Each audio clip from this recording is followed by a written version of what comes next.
Hola, para los que no me conocen, soy José Martínez, soy miembro de la Catedral de la Esperanza y actualmente sirvo en España como misionero junto con mi esposa Sonia, con la Alianza Cristiana y Misionera.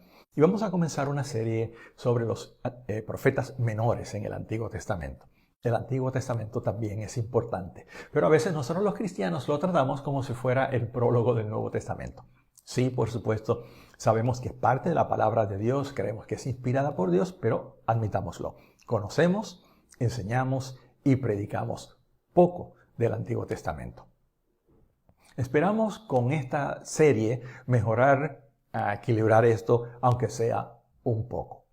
Esta serie, como he dicho, se basará en los profetas menores y surge de un libro no publicado, Grandes Mensajes de Pequeños Profetas. Ese es su título, Grandes Mensajes de Pequeños Profetas.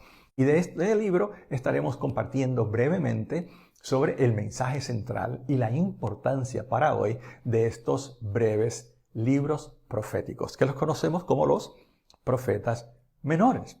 Ahora bien, le llamamos profetas menores no por su importancia, que sean de menor importancia, sino porque son más breves.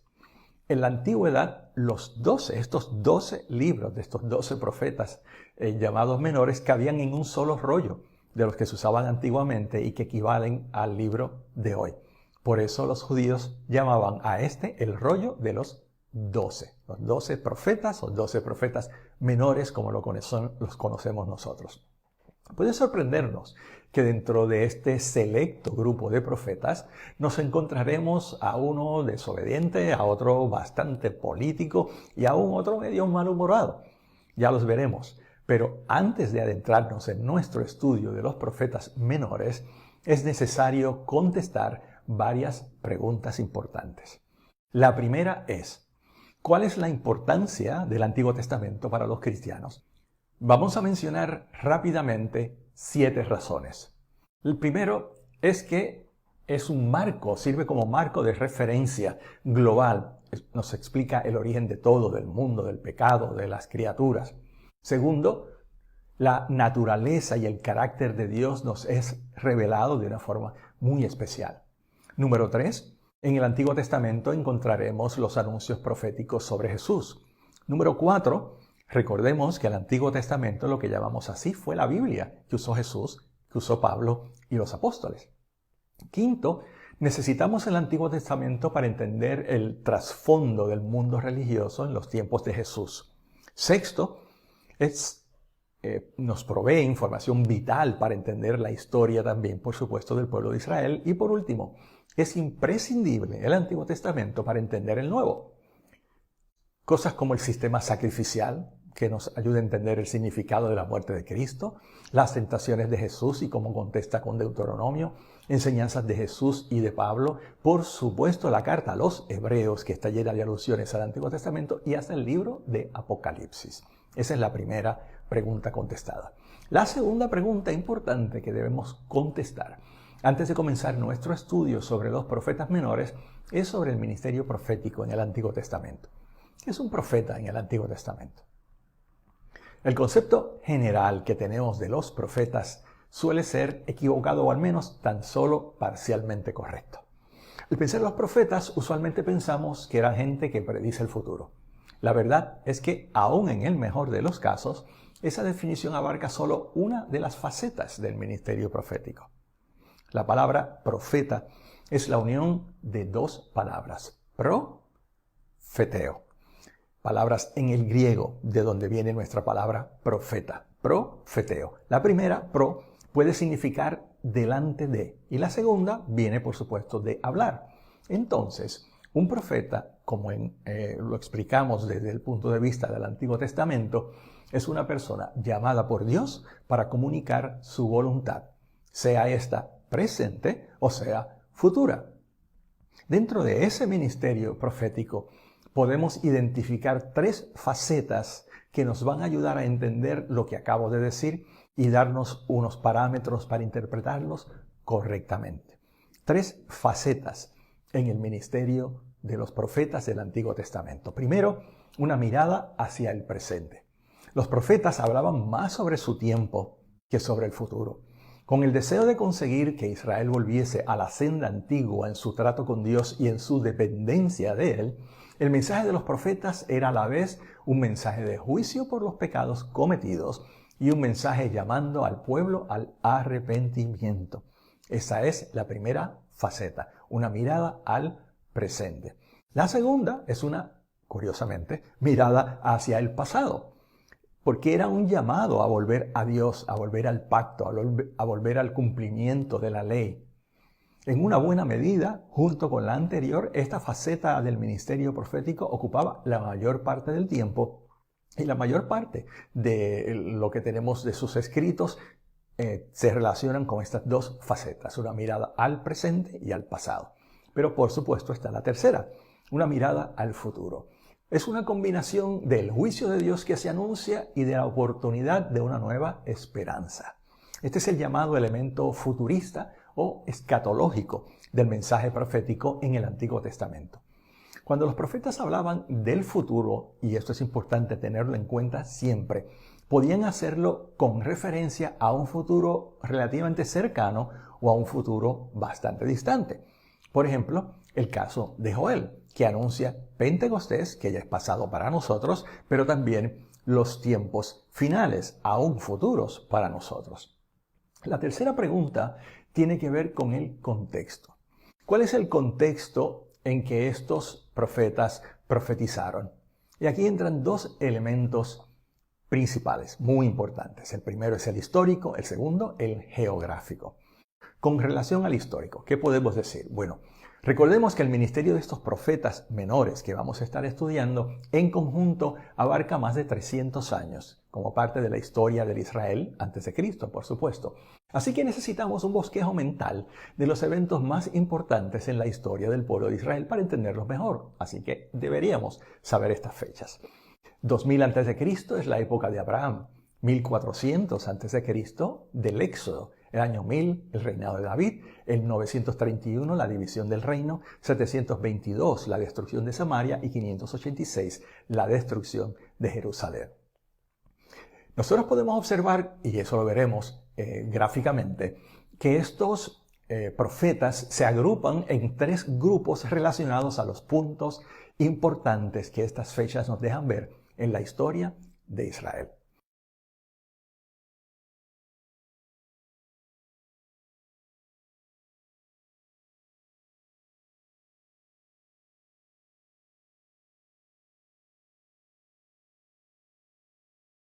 Pero también está el contexto geográfico.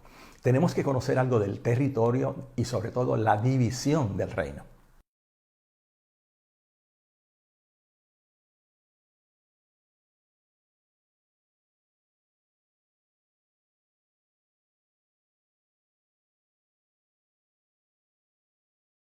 Nos queda una cuarta pregunta que es importante para entender por lo menos algunos de los casos de los profetas menores, y es la relación que existía entre Dios y sus profetas.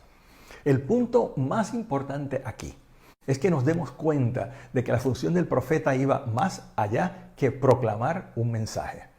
Dada la estrecha relación entre Dios y sus profetas, podemos decir que de alguna forma estos profetas representaban ante el pueblo no solo el mensaje de la voluntad de Dios, sino también, en un sentido, el sentir de Dios.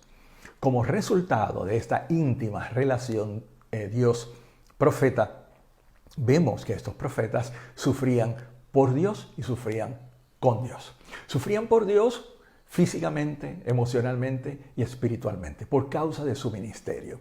De una manera verdaderamente misteriosa, el llamado profético es a comunicar el mensaje de Dios no solo en palabra, sino también en una verdadera, llamaríamos, encarnación o una encarnación.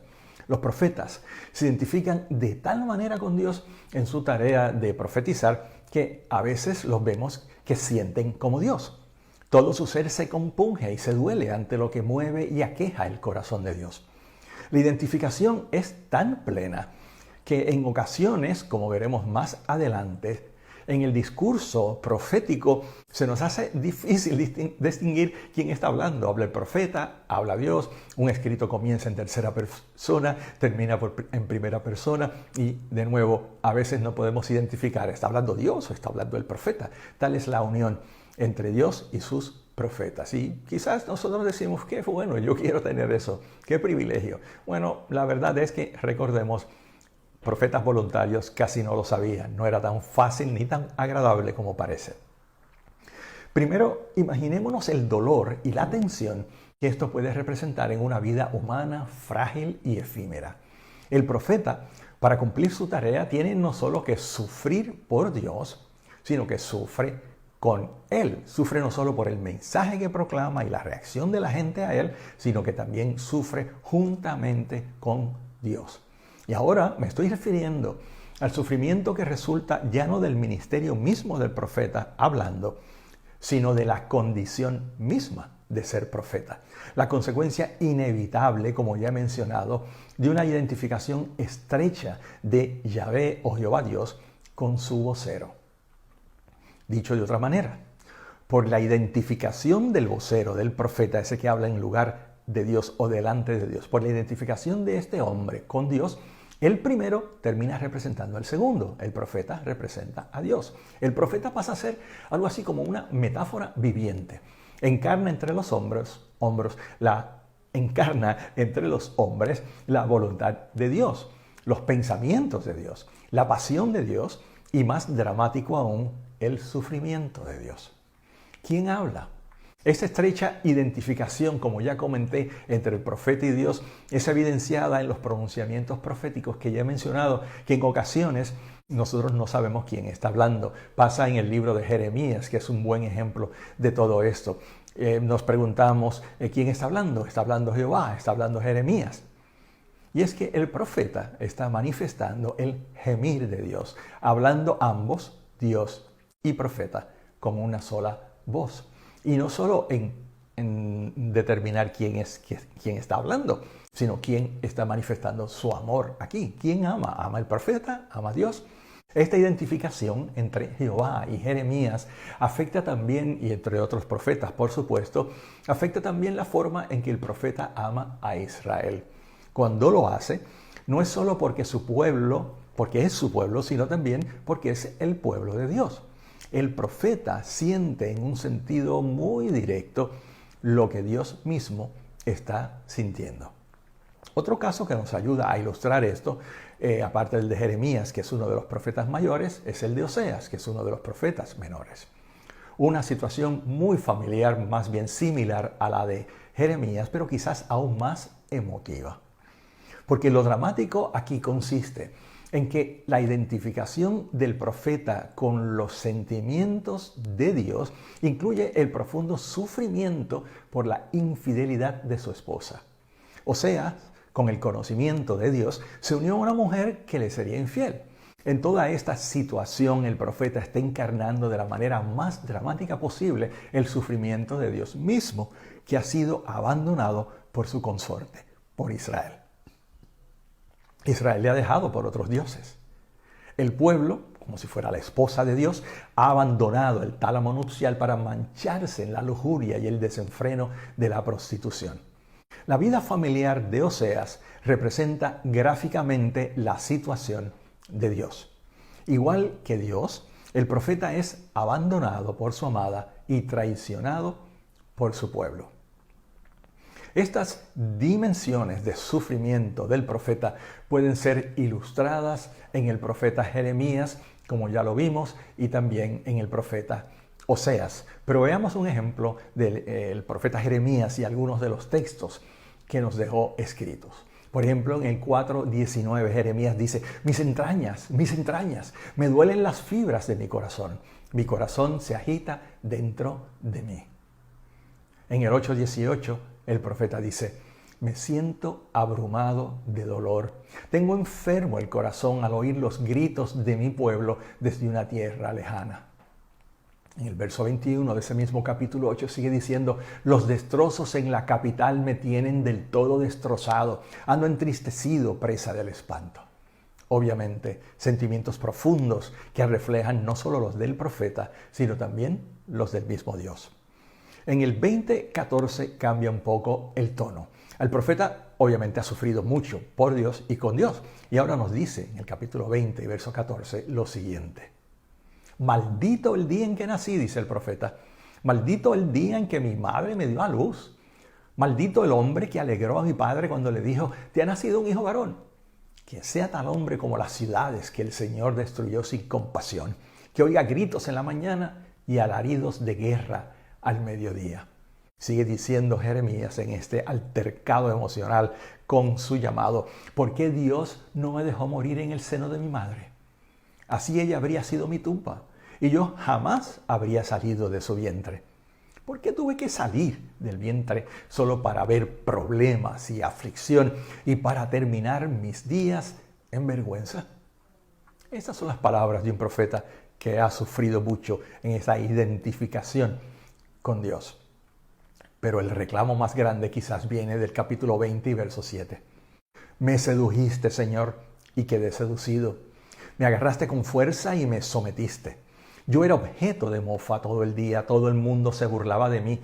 Cuando hablo, tengo que gritar anunciando violencia y destrucción.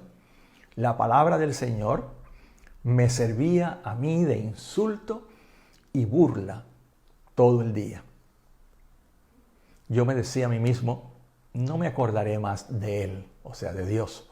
No hablaré más en su nombre, o sea, en el nombre de Dios. Pero algo ardía en mi corazón como fuego, algo ardiente encerrado en mis huesos que trataba inútilmente de apagar. Estas palabras nos dejan ver que es un profeta en el Antiguo Testamento y eso lo seguiremos viendo de diferentes maneras y en diferentes momentos de la historia de Israel a través de estos 12 profetas. Son 12 y los organizaremos más bien en orden cronológico más que en el orden como están en nuestra Biblia. Y estos son los 12. Jonás, el profeta desobediente. Amós, el profeta político. Oseas, el profeta abandonado. Joel, el profeta carismático. Abdías, el profeta enfadado. Miqueas, el profeta mesiánico. Nahum, el profeta exhortador. Habacuc, el profeta místico. Sofonías, el profeta constructor. Ageo, el profeta escritor. Zacarías, el profeta apocalíptico. Y por último, Malaquías, el profeta mensajero. ¿Qué es lo que hemos visto hoy? Bueno, primero hemos dicho que el Antiguo Testamento es muy importante para el cristiano, debe serlo. Y que la serie que comenzamos hoy sobre los profetas menores tiene la intención de ayudarnos un poco en ese sentido, porque estudiando los profetas menores veremos no solamente el contenido de sus mensajes, sino que ubicándolos en su contexto histórico y geográfico, vamos a ver bastante bien cómo es la historia de Israel, cómo es el Antiguo Testamento, por lo menos en una buena parte de la historia antes de Cristo.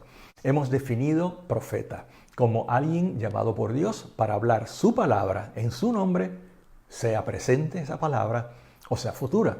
Porque vimos que el ministerio profético, los pronunciamientos proféticos, tienen tres facetas. Una mirada al presente, una mirada al pasado, y estas dos probablemente incluyen la mayor parte de los pronunciamientos proféticos, pero por supuesto también una mirada hacia el futuro. Pero tratando de explicar lo que es el profeta en el Antiguo Testamento también, vimos cómo esta relación tan estrecha entre el profeta de Dios y Dios mismo le lleva a sufrir por causa de Dios, por causa de su ministerio, pero también de una manera quizás un poco extraña, misteriosa o hasta mística, a sufrir juntamente con Dios. Hasta el punto, y lo veremos bastante bien cuando lleguemos al profeta Oseas, que cuando este hombre se expresa, a veces no estamos muy claros en quién está hablando. Está hablando Dios, está hablando el profeta. Muy interesante. Yo confío en que este tiempo sea de bendición para cada uno de ustedes y que el Señor nos ayude a conocer no solo más de la Escritura, sino conocerlo mejor y más a Él, porque ese es nuestro propósito, ¿verdad que sí? Bueno, que el Señor les bendiga. Hasta la próxima.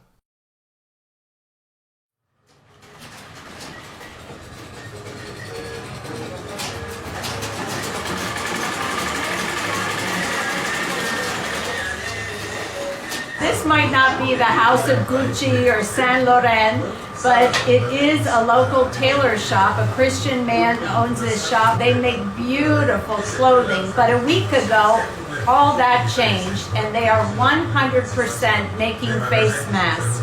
We have made maybe about 3,000 so far, and as long as there are supplies that we can get a hold of, the markets have closed, we don't know how long we'll have access to these supplies, we will keep sewing round-the-clock face masks for our community.